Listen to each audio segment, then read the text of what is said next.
All right, let's dive in. Today, we're going to trace the story of a failing liver, a journey that often starts silently with simple inflammation, but can end with some really serious consequences. We're going to unpack how this incredibly important organ can go so wrong. So this is really the central question, isn't it? How does a perfectly healthy, functioning liver turn cancerous?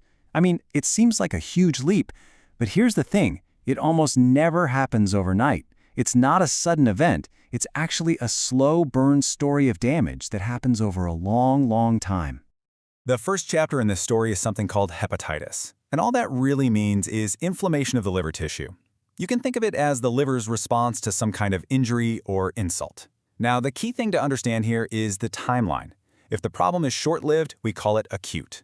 But if it sticks around for more than 6 months, it becomes chronic. And that is where the real trouble begins. Think of it like two totally different paths. Acute hepatitis is kind of like a cut that just heals on its own. Your body takes care of it, and you move on.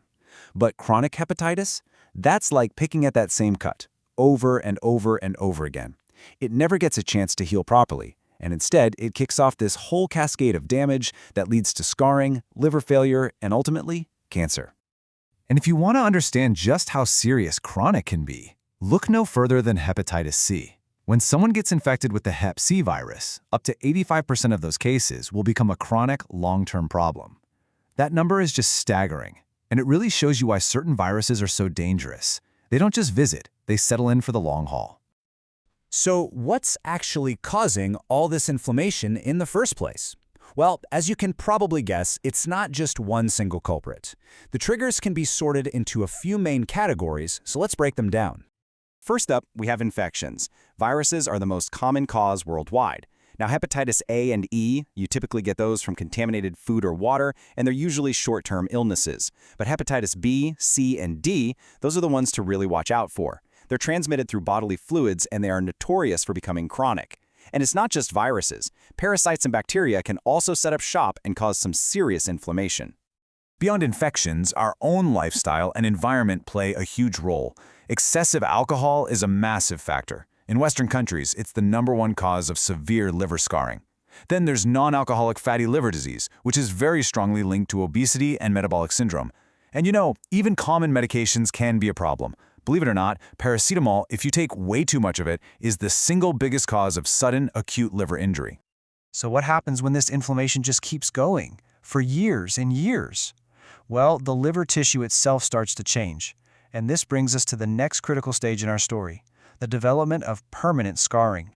This permanent scarring is called cirrhosis. Now, it's really important to note that cirrhosis isn't a disease in and of itself. It's the result of long-term damage. As the liver keeps trying to repair itself under this constant attack, it stops making healthy new cells and instead just lays down dysfunctional scar tissue. The path to this kind of damage is actually pretty clear and progressive. It all starts with that chronic inflammation.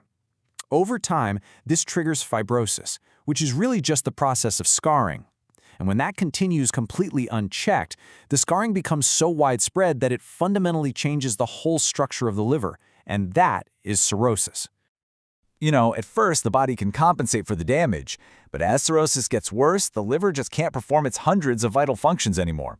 And that's when the signs and symptoms finally start to appear, all over the body. And all of those symptoms, they basically stem from two core problems. The first one is liver dysfunction, where the liver cells are just too damaged to do their jobs.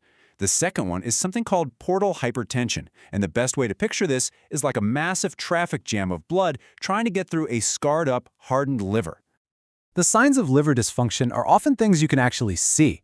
Jaundice, that classic yellowing of the skin and eyes, happens because the liver can't process a substance called bilirubin. You might see these little spider-like blood vessels on the skin or notice a reddening of the palms. And then there's ascites. That's a buildup of fluid in the belly, which happens when the failing liver can't produce enough of a key protein to keep fluid inside your blood vessels. Okay, now back to that traffic jam. When blood can't flow easily through the liver, the pressure builds up, and it tries to find escape routes. This can cause the spleen to get bigger, and it can force fragile veins in the esophagus to swell up. We call these varices, and if they rupture, it is a true medical emergency. This backup can also lead to a buildup of toxins in the blood, which can travel to the brain and cause confusion, a condition known as hepatic encephalopathy. So all of this brings us to the final and most feared stage of this journey.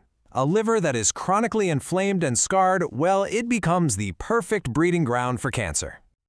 The connection here is absolutely undeniable. Cirrhosis is, by far, the single biggest risk factor for developing primary liver cancer.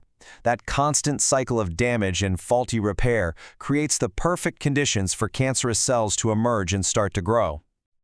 When we talk about primary liver cancer, there are two main types. The most common is hepatocellular carcinoma, or HCC, which grows from the main liver cells themselves and is strongly linked to cirrhosis. The other one is cholangiocarcinoma, which is a cancer of the bile ducts inside the liver, so they have different origins, and we even track them using different markers in the blood. But here's a really critical piece of context. Most of the time, when we find cancer in the liver, it didn't actually start there. These are called metastases. It's cancer from another part of the body, very often the colon, that has spread to the liver. And this is actually much more common than cancer that starts in the liver itself. So, we've walked through the entire journey, from that first spark of inflammation to irreversible scarring and finally to cancer. The most important takeaway is this. While cirrhosis itself can't be undone, many of its root causes, viral infections, alcohol abuse, obesity, are often preventable. And that leaves us with a final thought. Knowing this destructive path, what's the most important step you can take for your own liver health?